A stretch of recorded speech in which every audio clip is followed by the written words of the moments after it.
솔로몬이 여호와의 성전과 왕궁 건축하기를 마쳤습니다. 20년 걸렸습니다.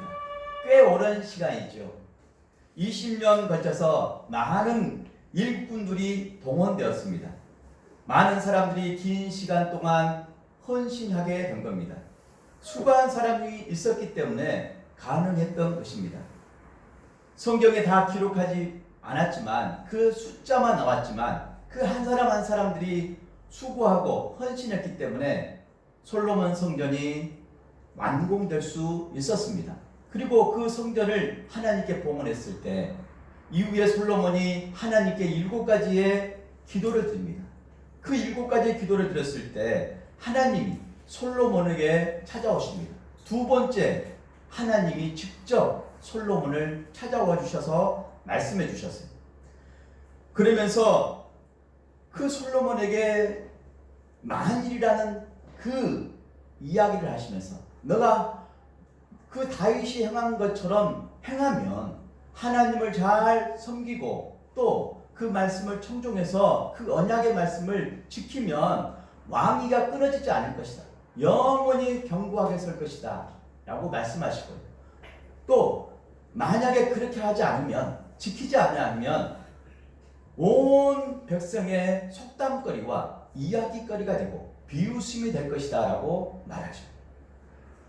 근데 그 솔로몬이 그 말을 들었을 때 다윗이 행한 같이 다윗이 행하였던 그 일들을 알고 있었어요. 다윗이 행한 그 일들 가운데 다윗이 복을 받고 실제적으로 솔로몬이 복을 받은 것은 전적인 하나님의 은혜고요. 그 아버지 다윗의 은혜입니다. 그 아버지 때문에 솔로몬이 은혜를 누리고 복을 누린 거예요. 그 솔로몬 성전이 다 완공되고 마쳤을 때 하나님이 두 번째 찾아오시는데 1절 말씀 보면은 솔로몬이 여호와의 성전과 왕궁 건축하기를 마치며 자기가 이루기를 원하던 모든 것을 마친 때에 다 마쳤죠. 20년 걸려서 다 마쳤을 때 하나님이 솔로몬을 찾아오십니다. 2절 말씀 읽어볼까요? 2절 여호와께서 전에 기브온에서 나타나신 같이 다시 솔로몬에게 나타나사. 기브온에서 솔로몬이 하나님을 만났죠. 그때 작은 마음으로 하나님께 1,000번제를 드렸어. 1,000번제는 1,000마리의 소를 드렸다는 겁니다. 대단하죠. 그랬을 때 하나님이 솔로몬을 찾아와 주셔서 너가 원하는 것이 무엇이냐? 너의 소원이 뭐냐? 라고 물었을 때 솔로몬은 뭐가 소원이었죠? 든든 마음을 주옵소서 라고 구하죠. 하나님 마음에 쏙 든 겁니다. 그러면서 하나님 마음에 쏙 드니까 그가 구하지 않는 부귀와 영화를 주신다고 말씀합니다. 이것을 다 받아 누렸어요. 그는 참 부자였습니다. 강대국을 만들었어요. 돈이 많은 나라를 만들었습니다. 부러울 것이 없었어요. 그 이름은 명성이 뛰어나서 온 나라에 다 전파되어서 사람들이 금을 가지고 옵니다. 수바 여왕이 그 금과 향품을 가지고 옵니다. 귀한 것들을 가지고 사람들이 그 솔로몬의 지혜를 배우려고 사람들이 오게 됩니다. 점점점 금은 많아지고 돈은 많아집니다. 그렇게 하나님은 솔로몬이 재판도 잘하고 든든 마음 때문에 재판도 잘하고 복을 받았지만 백성들도 억울한 문명을 쓰지 않는 재판도 잘했지만 그렇게 부귀의 영화를 누렸습니다. 하나님이 그렇게 복을 부어 주셨습니다. 그런데 그렇게 찾아와 주셔서 하나님이 말씀해 주시고 복을 부어 주셨는데 3절에 보면은 이제 말씀하시죠. 3절 말씀 읽어볼까요? 여호와께서 그에게 이르시되 내 기도와 내가 내게 간구하는 바를 내가 들었는즉 나는 내가 건축한 이 성전을 거룩하게 구별하여 내 이름을 영원히 그곳에 두며 내 눈길과 내 마음이 항상 거기 있으리니. 아멘. 하나님이 솔로몬이 성전 건축했을 때 그 기도의 소리를 들으셨다고 말합니다. 들으시고 그 성전을 거룩하게 구별하여 그 거룩한 성전에 하나님의 이름을 영원히 두시겠다라고 말합니다. 그리고 하나님이 내 눈길과 내 마음을 거기에 있게 해주시겠다라고 하십니다. 이거보다 더 귀한 복은 없습니다. 최고의 복입니다.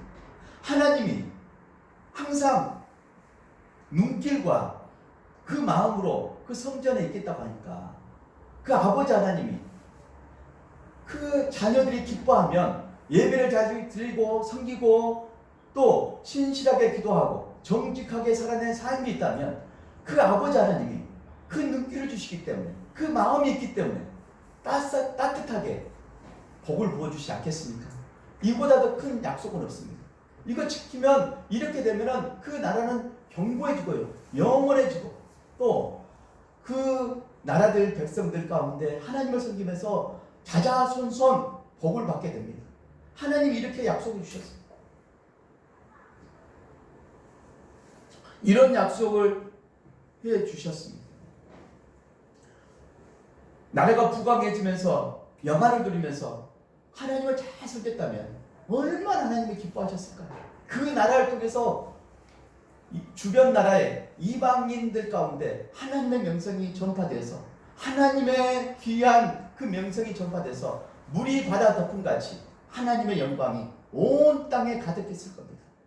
그런데 이스라엘 백성들 그 성전을 그렇게 어렵게 짓고 그 왕 대신 솔로몬 왕이 이 언약의 말씀을 무시해버린 거죠. 지키지 않습니다. 그래서 솔로몬 당대에는 솔로몬은 누릴 것을 다 누렸어요. 누려볼 것을 다 누려봤습니다. 어떤 사람은 돈이 하도 없길래 정말 돈 있으면 한번 누려보고 싶다라고 하신 분들이 많죠.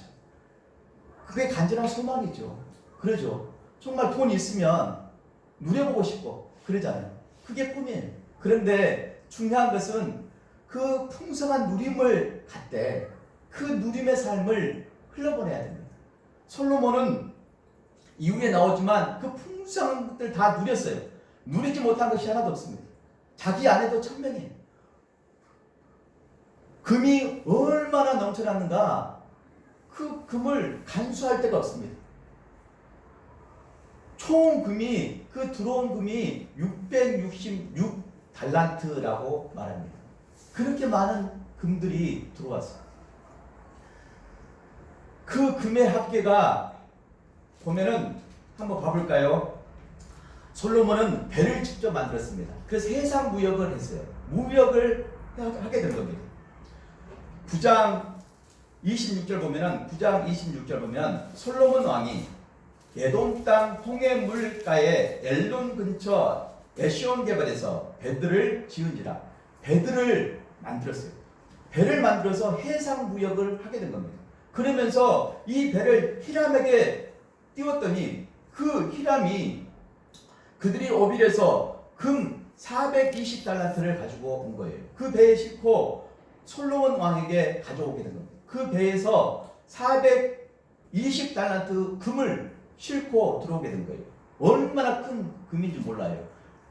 한 달란트 금이 34kg입니다.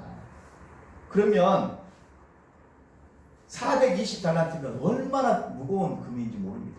그리고 그 이전에 히람이 가져온 금도 120달란트라고 9장 14절에 말합니다. 9장 14절에 보면 히람이 금 120달란트를 왕에게 보내었다. 그 다음에 이후에 보면은 스바 여왕이 가져온 금이 있어요. 스바 여왕이 보면은 금과 향품과 아주 귀중한 것들을 가지고 그 스바 여왕이 찾아오게 됩니다. 금은 120달란트라고 하죠. 10장 10절 보면은 이에 그가 금 120달란트와 힘이 많은 향품과 보석을 왕에게 드렸으니 스바의 여왕이 솔로몬 왕에게 드린 것처럼 많은 향품이 다시 오지 아니하였더라. 이렇게 많은 향품과 보석과 금이 다시는 오지 않았어요. 그만큼 많이 가져왔습니다. 솔로몬의 지혜를 배우고자, 그가 부귀해지는 그 비결을 배우고자 이렇게 많은 것들을 가지고 온 겁니다. 그 금의 합계가 666이라고 말합니다. 한번 읽어볼까요? 10장 14절 10장 14절 말씀 읽겠습니다. 솔로몬의 금세금의 무게가 금 666달란트요. 666달란트라고 말합니다. 많이 듣던 숫자죠. 요한계시록에 나옵니다. 이 숫자가 666. 구글이라는 그 인터넷에 보면은 구글이라는 그 마크가 뒤집어 보면은 666이 그려져 있습니다. 그런데 신기하게 가만 보면 모릅니다. 6을 뒤집어 놨어요. 근데 6이 3개가 있습니다. 근데 666은 요한계시록에도 나와요. 짐승의 표를 받은 그 사람들, 하나님의 나라에 들어가지 못한다고 말합니다. 그리고 그 짐승의 표를 상징하는 것이 바로 666이에요. 신기하게 솔로몬이 그 부게 됐을 때 들어온 금의 합계와 똑같습니다. 근데 666은 장차 적 그리스도가 나타나서 경제적인 것으로 미혹할 것이다 라는 말씀을 하고 있는 겁니다. 어젠가 그제 계속 지금 나오는 게 뭐냐면 그 신천지 이만희의 그 아내 됐던 사람 김남희 씨, 이분이 신천지의 2인자예요. 두 번째 선입니다. 이만희 다음으로 높은 사람이에요. 이게 모든 것을 상속받을 위치에 섰는데 그거에 틀어졌어요. 이만희가 다른 부인을 또 얻은 거죠. 왜 상속이 안 되니까 이분이 그 상속에 해당되는 것을 법원에 이제 청구하게 되고, 이분이 신천지를 폭로하게 된 겁니다. 신천지를 폭로하는데 이만희는 구세주가 아니다, 교주일 뿐이다 라고 하면서 아주 인터뷰에서 폭로했습니다.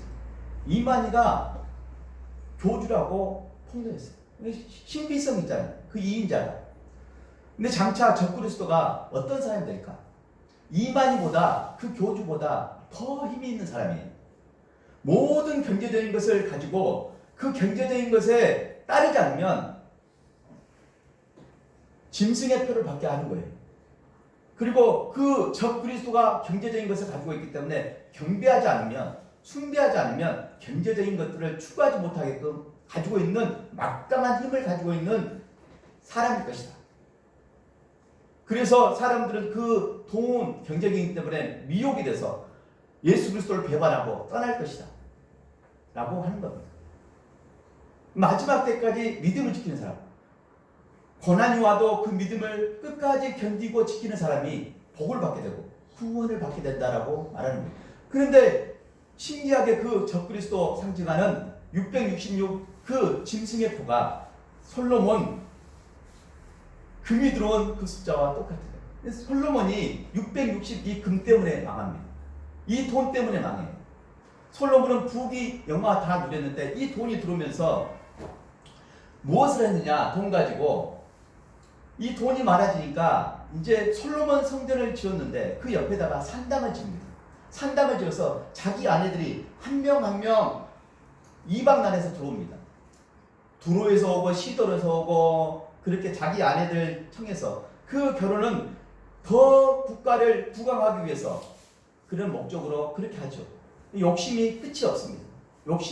솔로몬 욕심이 끝이 없어요.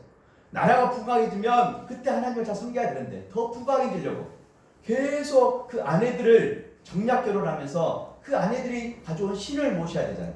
그래서 솔로몬이 늙어가면서 힘이 빠지면서 그 산당에 이제 그 하나님을 모신 하나님의 임재, 그 성전 옆에 산당에서 그 이방신들, 몰렉신, 아스다롯, 또 그 온갖 신들을, 이방신들을 그 산당에서 섬기게 내버려 둡니다. 그러면서 우상 숭배가 들어오게 되죠. 그 돈 때문에, 그 돈의 욕심 때문에 계속 어둠의 수렁으로 솔로몬은 빠지게 됩니다. 그때까지 하나님의 말씀을 가까이 않고 하나님이 하지 말라는 거 3가지를 다 합니다. 금을 많이 두지 말라, 또 아내를 많이 두지 말라, 병마를 많이 두지 말라, 신명기 17장에 말하는데 이거 하지 말고 율법서의 등사본을 만들어서 매일매일 옆에 두고 읽으라고 하는 건데 하라고 하는 것은 하지 않고 하지 말라고 한 3가지는 다 합니다. 돈이 많아지니까 그 이방신을 섬기면서 산당을 지어서 아내를 많이 두고 또 병마를 많이 두고요. 군사력을 강화시킨 겁니다. 군사력을 강화시켜서요. 솔로몬 때 군사력이 얼마나 많아지는지 한번 보시겠습니다. 그 솔로몬 때 금으로 방패를 만듭니다. 금으로 방패를 만들 때 보면은 10장 16절에 보면은 금으로, 그 많은 금으로 방패를 만드는데, 방패는 뭐예요? 전쟁할 때 막는 거잖아요. 칼을, 화살이나. 그 방패를 만드는데 큰 방패를 몇 개를 만들어요? 200개를 만듭니다. 그리고 작은 방패를 몇 개 만들어요? 300개를 만들어요. 엄청난 군사력을 강화시켜요. 그러면서 그에 따르는 병마를 얼마나 많이 주냐면 10장 26절을 읽어보겠습니다. 10장 26절 읽겠습니다. 솔로몬이 병거와 마병을 모음해 병거가 1400대요 마병이 12,000명이라 병거성에는 두고 예루살렘 왕에게도 두었습니다. 많이 두지 말라는 군사력은 하나님이 두지 말라는 이유가 있어요. 군사력이 강화되면은 막강해지면은 군사력을 믿고 하나님을 잘 따르지 않기 때문에, 하나님께 기도하지 않기 때문에 그거 많이 두지 말라고 말한 겁니다. 그런데 이렇게 많은 군사력을 두면서 점점점 솔로몬은 하나님을 떠나게 되는 거죠. 점점점 멀어집니다. 점점점 멀어져서 그렇게 하나님이 친히 찾아와 주셔서 복을 부어주시고 말씀해 주시고 그런 기도 가운데 다 응답해 주셨는데 결국 하나님의 그 언약의 말씀을 이 솔로몬이 여기면서 그 솔로몬은 마지막 때 인생은 헛되고 헛되다. 헛되고 헛되다. 전도서에서 말합니다. 모든 것이 헛되다. 살아보니까, 다 누려보니까 다 헛되고 헛되다 라고 말하는 거죠. 자기는 살아봤으면서 우리는 아직 살아본 적이 없는데, 그런데 우리가 살아보지 않았지만 그 솔로몬에게 교훈을 받아야 돼요. 혹시 하나님이 우리를 통해서 귀한 은혜들을 주실 수 있습니다. 귀한 은혜를 주셔서 오늘 우리의 삶 가운데 아주 작은 거지만 그 작은 힘을 나누기를 원하고 또 쓰기를 원하십니다. 하나님이 큰 능력을 주셔서 그것을 나누기를 원하시는 것이 아니에요. 작은 것부터, 작은 능력을 가지고 아름답게 사용했던 빌라델비아 교회를 예수님이 칭찬하신 것처럼 큰 능력이 있어서 크게 쓰임받는 것이 아니에요. 작은 능력이 있어도 그걸 흘려보내면 남들을 위해서 그 능력을 쓰면 참으로 아름다운 능력이 되는 거예요. 자기가 가진 달란트가 작을지라도, 재능과 그 은사가 작을지라도 땅에 묻지 않고 정말 소중히 여기고 교회와 주님의 몸된 교회와 다른 사람을 위해서 사용될 때 그것은 아름다운 기부가 되는 거죠. 아름다운 삶이 되는 겁니다. 솔로몬은 전적인 하나님 은혜 가운데 그 아버지 다윗의 복을 받았어요. 그런데 그 복을 다른데 사용함으로 말미암아 참으로 안타까운 그 삶을 보내게 됩니다. 중요한 것은 오늘 우리가 받은 그 은혜들을, 그 복을 잘 흘려보내는 것이 중요합니다. 솔로몬도 자기가 받은 그 복을 다윗이 행한 같이 하나님 말씀하신 그 말씀대로 행했으면, 하나님을 잘 섬기고 또 예배하고 하나님 말씀을 가까이 하고 나갔으면 백성들이 얼마나 살기 좋은 그 나라에서 정말 행복하게 살았을 거예요. 왕이 겸손하니까 백성들도 겸손해서 하나님을 더 잘 섬기는 거죠. 그런데 그 힘을 잘못 사용하게 된 겁니다. 위대함은 강한 데 있는 것이 아니라 힘을 올바르게 사용하는 데 있는 것이다 라고 말한 사람이 있습니다. 저만 말한 것이 아니고요. 헨리 워드 비처라는 사람이 말했습니다. 위대함은 강한 데에서 있는 것이 아니라 힘을 올바르게 사용하는 데 있다는 거예요. 그렇습니다. 강함은 그래도 올바르게 그 힘을 사용했을 때 의미가 있는 겁니다. 바울은 힘이 약한 사람이에요. 바울은 자기 육체에 가시가 있어서 육체도 연약한 사람입니다. 외모적으로도 연약한 사람이에요. 하지만 그 약함 가운데 예수 그리스도가 능력을 부어주시니까 그 약함이 강함되었다고 자랑하잖아요. 그 약함이 오히려 하나님께 소중히 사용되어서 강함돼서 얼마나 그 약함으로 많은 사람을 살리고 복음 전파에 힘썼습니까? 작은 능력으로 사용되면 하나님이 놀랍게 역사하시는 거예요. 창세기 10장 보면은 강한 힘을 가진 사람이 나옵니다. 니무롯이라는 사람이 니무롯. 이 니무롯은 성경에 나오는 첫 용사입니다. 그리고 용감한 사냥꾼이라고 나옵니다. 이제 노아 홍수가 끝나고 이후에 나왔는데 배에서 나오니까 땅에서 나오는 곡식이 없는 거예요. 채소가 없는 거예요. 그래서 먹을 것이 없으니까 사냥을 해야 됩니다. 그때 하나님은 고기를 먹되 피를 빼고 고기를 먹으라고 허락해 주셨죠. 이게 먹을 것이 없으니까 사냥을 해야 돼요. 사냥을 하는데 너무 용감하고 힘이 좋으니까 사냥을 잘하는 거예요. 사람들이 따릅니다. 많은 사람이 따라서 그때 첫 나라를 세우는데 그때 아수르를 세우게 됩니다. 그 아수르 나라를 세워서 사람들을 선동해요. 뭐라고 선동하냐? 바벨탑을 짓자. 바벨탑을 지어서 우리가 하나님같이 되자. 선동하게 됩니다. 많은 사람이 따르게 되면서 노아 홍수를 경험했던 사람들이 다시는 그 홍수를 경험하지 않으려고 탑을 높이 쌓는 거예요. 하나님같이 되려고. 그렇게 탑을 쌓습니다. 바벨탑이죠. 그 선동한 사람이 니브롯이에요. 근데 하나님은 그거 흩어버리셨죠. 근데 좋은 힘을 가지고 바벨탑을 쌓았던 니브롯, 최초의 역사인데 사냥도 잘했던 사람인데 그 힘을 잘못 사용하게 된 겁니다. 힘을 올바르게 사용하는 것이 중요해요. 우리나라에 아주 기쁜 소식이 있습니다. 영화계에 아주 기쁜 소식입니다. 100년 동안 영화를 만들었는데 미국 아카데미에서 상을 받기는 이번이 처음입니다. 오스카상이라고 해서 최고의 상이에요. 근데 우리나라 봉준호 감독이 기생충이라는 영화로 몇 개의 상을 탔죠? 4개 탔습니다. 엄청난 거예요. 대단한 겁니다. 이 문학에서는 이 상으로 인해서 2천억이 아니라 수천억 수입이 들어온 거예요. 어마어마한 그 나라의 명성도 올렸고요. 수입도 올리게 된 쾌거를 이루었습니다. 근데 기생충이 그 영화를 보면은 딱 힘의 논리예요. 힘의 논리. 잘 사는 사람과 못 사는 사람. 부잣집에 한 가정에 3사람이 고용이 됩니다. 돈을 벌어요. 아빠는 운전기사로, 그 부잣집의 운전기사로, 엄마는 파출부로, 자기 딸은 과외 선생님으로 3명이 그 부잣집에 채용돼서 돈을 벌어서 먹고 삽니다.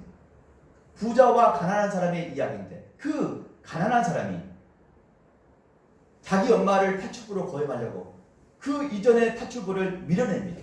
그러면서 이후에 그 밀어냈던 사람이 지하에 살고 있다가 이후에 끔찍하게 살인하면서 안 좋은 결말로 막 이어지죠. 그런데 그 작은 사람일지라도 정말 선한 마음을 가지고 고운 마음을 가지고 정말 선하게 사용했으면 좋은 일들로 이어졌을 겁니다. 이게 부자만 힘의 논리가 아니라 가난한 사람도 힘이 없는 사람도 그 힘을 다르게 써야 돼요. 나는 힘이 없는데 라고 하면서 힘을 함부로 쓰는 거예요. 그래서 탈이 생깁니다. 힘이 센 사람이 됐든 강한 사람이 됐든 약한 사람이 됐든 올바르게 그 힘을 사용해야 돼요. 그 힘이 지식일지라도 그 힘이 건강일지라도 그 힘이 은사일지라도 소중하게 올바르게 하나님을 위해서 하나님의 백성 이웃들을 위해서 사용돼야 될 줄 믿습니다. 그랬으면 탈이 생기지 않죠. 근데 이 내용의 스토리를 가지고 이 봉준호 감독이 그 영화에 그 상을 받게 된 겁니다. 그래서 힘의 논리가 참 중요합니다. 사랑하는 여러분, 저와 여러분은 하나님의 은혜 가운데 여러분이 주신 그 은혜를 그 복을 잘 흘러보내시기 바랍니다. 여러분 실제적으로 연약하지만 그 연약함에 하나님의 능력이 임하면 강한 될 수 있어요.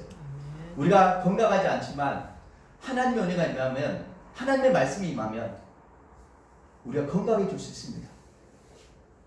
그 말씀, 하나님 말씀을 믿고 그 언약의 말씀을 믿고 정말 한 걸음 한 걸음 뚜벅뚜벅 그 말씀대로 살아내려가면 하나님은 그 영혼들을 보존하는 거죠.